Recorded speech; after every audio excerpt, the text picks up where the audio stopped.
এক নম্বর হচ্ছে সম্পদের নেয়ামত নেক আমল করতে সহায়ক। হাদিসে এর সমর্থন পাওয়া যায়, নি'মাল মালুস সালিহ লিল আবদিস সালিহ।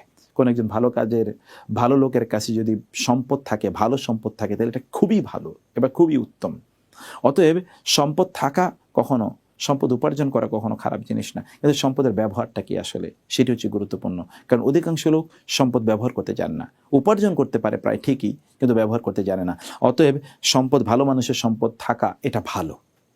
অন্যথায় খারাপ মানুষের সম্পদ থাকলে এগুলো দিয়ে তারা সিনেমা তৈরি করবে, নাটক তৈরি করবে, গান বাদ্য তৈরি করবে, কনসার্টের আয়োজন করবে, মানুষকে হত্যা করার চেষ্টা করবে, তাই না? এই কাজগুলো করবে। এই জন্য ভালো মানুষের সম্পদ থাকা ভালো।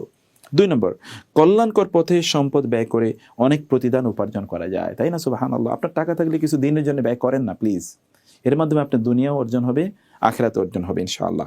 এবং 3 নম্বরে যেটি আমরা দেখতে পাই, সবরকারী দরিদ্রের চেয়ে শকরকারী ধনীর মর্যাদা অনেক অনেক বেশি। মানে একজন ব্যক্তি দরিদ্র, তিনি ধৈর্য ধরে আছেন, এই ব্যক্তির চেয়ে যার সম্পদ আছে কিন্তু তিনি প্রতি মুহূর্তে আল্লাহ শুকর আদায় করেন, এই ব্যক্তির মর্যাদা আল্লাহর কাছে অনেক অনেক বেশি। কারণ এই সবরকারী, মানে যিনি গরিব তার তো সবর করা ছাড়া কোনো উপায় নাই, কিন্তু ধনী যিনি, তিনি শুকর আদায় না করলেও পারতেন, তিনি শুকর আদায় করছেন, এই জন্য তার মর্যাদা অনেক অনেক বেশি।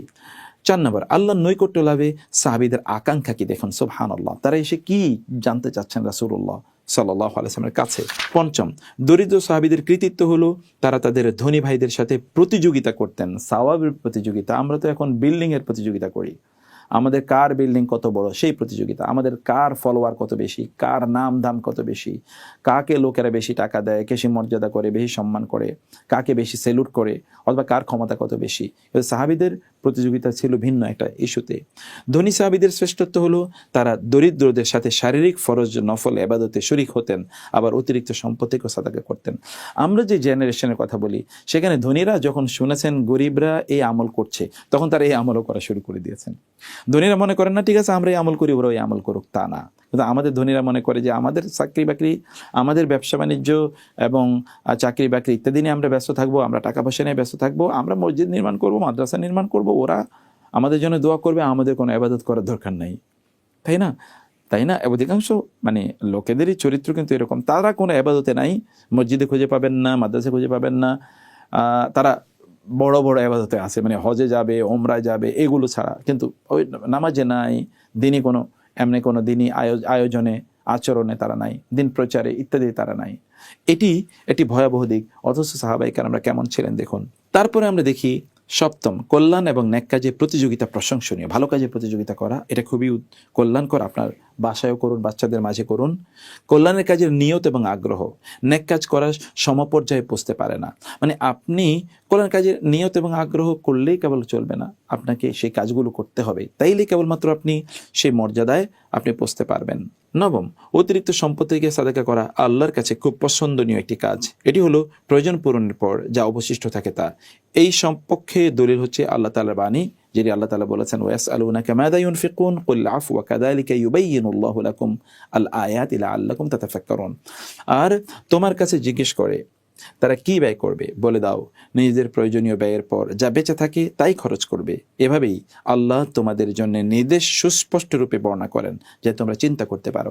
ফলে আপনার প্রয়োজন মেটানোর পর আপনার যা আছে তা থেকে আপনি আল্লাহর রাস্তায় ব্যয় করুন, আপনার সামর্থ্য অনুসারে ব্যয় করতে থাকুন। 10ম, যেটি আমরা দেখতে পাই, সাদাকার একটি বিশেষ অর্থ আছে, তাহলে সম্পদ দ্বারা সাদাকা করা। আরেকটি ব্যাপক অর্থ আছে যা সমস্ত আনুগত্যের কথা এবং কাজকে ধারণ করে।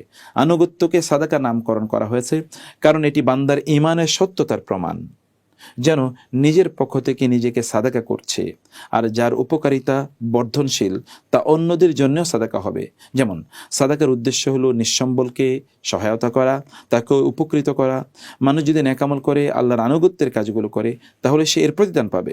এভাবে নিজকে উপকৃত করা হয়ে গেল। এর মধ্যে যে আমলগুলো বর্ধনশীল, যেমন সাদাকায়ে জারিয়া, উপকারী এলেম রেখে যাওয়া এবং নেক সন্তান রেখে যাওয়া, এগুলো অন্যদের উপকার করে। তাহলে সাদাকা 2 ধরনের, একটা হলো আপনার নিজের জন্য করা, যেগুলো আমরা ইবাদতের কথা বললাম, তাসবিহ, তাহলিল, কোরআন তেলাওয়াত, ইত্তকার। আর হচ্ছে যেগুলো হচ্ছে ট্রানজিয়েন্ট, মানে যেগুলো হচ্ছে আপনার অন্যদের জন্যেও করা হয়, যেটাকে মুতাআদ্দি আমরা বলি। একটা হচ্ছে তো ধরুন কেবলমাত্র নিজের জন্য সীমাবদ্ধ থাকা, যেটা আমরা ইবাদত করছি। আরেকটা হচ্ছে যেমন ফাইন্যান্সিয়ালি যদি আমরা দান সাদাকা করি, অথবা ধরুন আমরা ভালো জ্ঞান চর্চা করি, জ্ঞান বিতরণ করি, দাওয়াতি কাজ করি, বইপত্র লিখি, এগুলো আমরা প্রিন্ট করে মানুষের মাঝে বিলি করি, এগুলো কিন্তু সাদাকা জারিয়া, এগুলো অন্যকে উপকৃত করে। দ্বিতীয়টা প্রথমটার চেয়ে অনেক অনেক বেশি উত্তম। তবে যে ব্যক্তি দুটো করে তারা হচ্ছে শ্রেষ্ঠতম মানুষ। 11তম যেটি, সম্মোদিত ব্যক্তিকে তার চেনা বিষয়ে স্বীকারোক্তি নেয়া, যেটি রাসূল করেছেন। এবং 12তম কল্যাণের এই দরজাগুলো শরীয়তবদ্ধ করে দেয়া, দরিদ্রদের কষ্ট দূরকারী। রাসূলুল্লাহ সাল্লাল্লাহু আলাইহি ওয়াসাল্লাম এমন কিছু ইবাদতের কথা বললেন যেটি দরিদ্র গরিব লোকেরা করতে পারে। 13, বান্দাদের উপর আল্লাহর একটি অনুগ্রহ হলো তিনি তাদের জন্য নেকি অর্জনের অনেকগুলো মাধ্যম বানিয়েছেন এবং সেগুলো সহজ করে দিয়েছেন আল্লাহ সুবহানাহু ওয়া তাআলা। 14তম হচ্ছে অধিক পরিমাণে আগ্রহ সহকারে আল্লাহর জিকির করার ফজিলত। এখানে রাসূলুল্লাহ সাল্লাল্লাহু আলাইহি ওয়াসাল্লাম উল্লেখ করেছেন। 15, জিকিরের শব্দগুলোর বর্ণনা করা হয়েছে, যেগুলো হলো সুবহানাল্লাহ, আলহামদুলিল্লাহ, লা ইলাহা ইল্লাল্লাহ, আল্লাহু আকবার। এই শব্দগুলোর জিকির কখনো ওয়াজিব হয়, যেমন রুকু সিজদায় তাসবিহ পড়া, সালাত শুরুর তাকবীর এবং প্রত্যেক উঠা বসায় তাকবীর বলা। কখনো এগুলো নির্দিষ্ট পরিমাণে পড়া নফল হয়, যেমন সালাতের পর তাসবিহ, তাহমিদ এবং তাকবীর বলা, সুবহানাল্লাহ, আলহামদুলিল্লাহ, আল্লাহু আকবার, এগুলো বলা। কখনো এগুলো হয় স্বাভাবিক অবস্থানে, নির্দিষ্ট সময় বা সংখ্যার সাথে সম্পৃক্ত নয়। আমরা এগুলো বিভিন্ন সময় রাসূলুল্লাহ সাল্লাল্লাহু আলাইহি ওয়াসাল্লাম এই তাসবিহ তাহলিলগুলো পড়তে আমাদেরকে বলেছেন, সেগুলো আমরা এখানে দেখতে পেলাম। 16তম হচ্ছে সৎ কাজের আদেশ এবং অসৎ কাজে নিষেধের ফজিলত এখানে বর্ণনা করা হয়েছে। এই দুটো বিষয়ে পৃথক পৃথক ইবাদত, যেমন আল্লাহর বাণী এর সমর্থনে রয়েছে আল আমিরুনা বিল মারুফি ওয়ান নাহুনা আনিল মুনকার। একদল লোক তারা মানুষকে ভালো কাজে আদেশ করে এবং খারাপ কাজ থেকে বাধা দেয়, অথবা কেউ কেউ ভালো কাজের আদেশ করে, আবার অন্য কেউ খারাপ কাজ থেকে মানুষকে বাধা দিয়ে থাকে। 18, মুসলিম ও তার স্ত্রীর চরিত্র হেফাজতের প্রতি উদ্বুদ্ধ করা হয়েছে, আর এটি প্রতিদান লাভের একটি মাধ্যম বটে। 19, নিজের স্বাভাবিক কাজগুলো সৎকর্মের অন্তর্ভুক্ত হতে পারে, কিন্তু তার জন্য নিয়ত করা শর্ত, মানে আপনি নিয়ত করলে কেবলমাত্র আপনি সওয়াব পেয়ে যাবেন। এবং 20তম, বিপরীত বিষয় দ্বারা দলিল প্রদান করা জায়েজ আছে। এটি এই হাদিসের মাধ্যমে সাব্যস্ত হলো। কোনো কাজের ব্যাপারে অসঙ্গতির হুকুম দেয়া হবে তার কার্যকারণে অসঙ্গতি পাওয়া গেলে। এই হাদিস স্পষ্ট করেছে যে বীর্যপাত যদি হারাম জায়গায় রাখা হয়, তাহলে যেমন এর পাপ ভার বহন করতে হয়, তেমনি তা হালাল স্থানে রাখা হলে প্রতিদানের যোগ্য হবে। তাই হারামভাবে মিলন হলে যে প্রতিদান বা শাস্তি সাব্যস্ত হবে, হালালভাবে মিলিত হলে ঠিক তার বিপরীত প্রতিদানের যোগ্য হবে। এই কিয়াসের মূল বিষয় হলো হারাম সম্ভোগ এবং তার বিধান হলো শাস্তিযোগ্য হওয়া। কার্যকারণ হারাম হওয়ার শাখাগত বিষয় হলো হালাল সম্ভোগ, এর বিধান পুরস্কার যোগ্য হওয়া, কার্যকারণ হালাল হওয়ার।